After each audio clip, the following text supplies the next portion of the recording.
بسم اللہ الرحمن الرحیم۔ السلام علیکم ورحمۃ اللہ وبرکاتہ۔ رسول اللہ صلی اللہ علیہ وآلہ وسلم نے فرمایا، یاد رکھو اللہ کی مدد و نصرت صبر کے ساتھ ہی ہے، اور ہر تکلیف و مصیبت کے بعد کشادگی ہے، اور بلا شبہ ہر تنگی و مشکل کے بعد آسانی ہے۔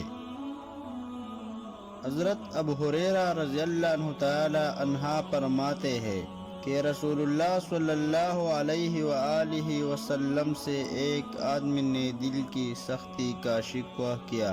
آپ صلی اللہ علیہ وآلہ وسلم نے اسے فرمایا، اگر تو اپنے دل کو نرم کرنا چاہتا ہے تو مسکین کو کھانا کھلایا کر اور یتیم کے سر پر ہاتھ پھیرا کر۔ اللہ تعالی نے فرمایا، اپنی امت سے کہنا کہ میرا ذکر اپنی انگلیوں پر کیا کرو۔ جب تم اندھیری قبر میں تنہا ہوگے تو یہ انگلیاں آپ کی قبر کو روشن کر دیں گے۔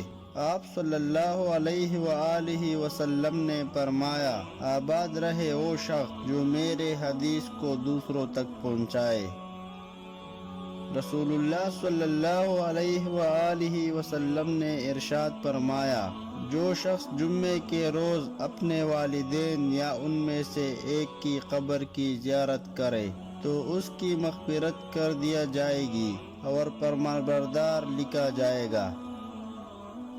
رسول اللہ صلی اللہ علیہ وآلہ وسلم نے فرمایا، اللہ تعالی فرماتے ہیں کہ میرے ذکر کے لیے وقت نکالو، میں تمہارے کاموں میں برکت عطا کروں گا، ورنہ دنیاوی کاموں کی کثرت تم پر اس قدر مسلط کر دوں گا کہ تمہیں فرصت ہی نہ ہوگی اور سکون سے محروم ہوگے۔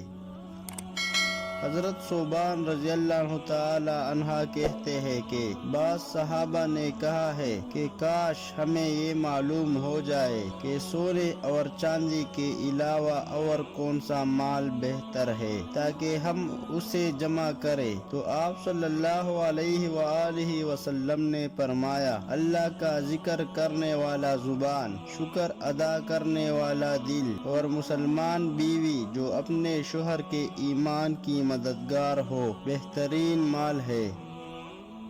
نبی پاک صلی اللہ علیہ وآلہ وسلم نے فرمایا، تم لوگ ایک دوسرے کو تحفہ دیتا رہا کرو۔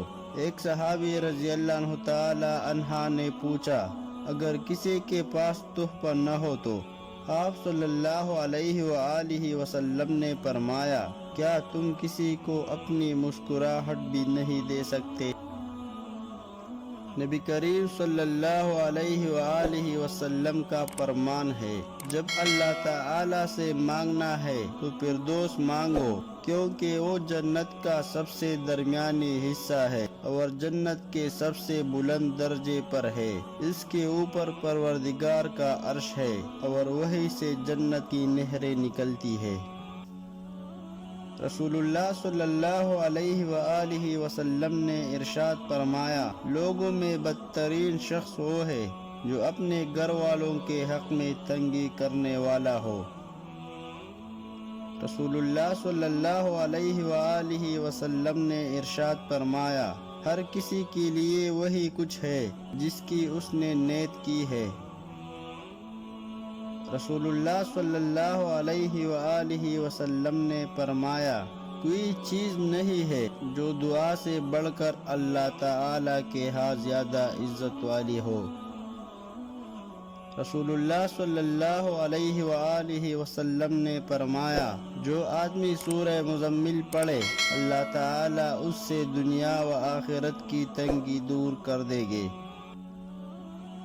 حضرت جابر رضی اللہ عنہ تعالی عنہ سے روایت ہے کہ حضور صلی اللہ علیہ وآلہ وسلم نے فرمایا، عالم کو زیب نہیں دیتا کہ بتانے کے موقع پر خاموش رہے، اور نہ جاہل کو زیب دیتا ہے کہ اپنی بے علمی کو چھپانے کے لیے چپ رہے۔ اللہ تعالی فرماتے ہیں کہ جس بات کا تمہیں علم نہ ہو اسے جاننے والے سے دریافت کر لو۔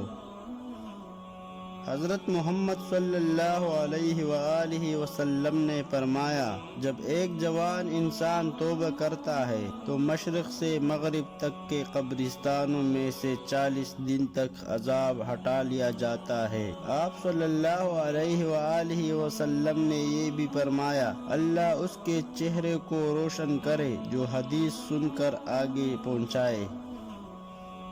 نبی کریم صلی اللہ علیہ وآلہ وسلم نے فرمایا، اپنے بھائی کے سامنے تمہارا مسکرانا صدقہ ہے، تمہارا بھلائی کا حکم دینا اور برائی سے روکنا صدقہ ہے۔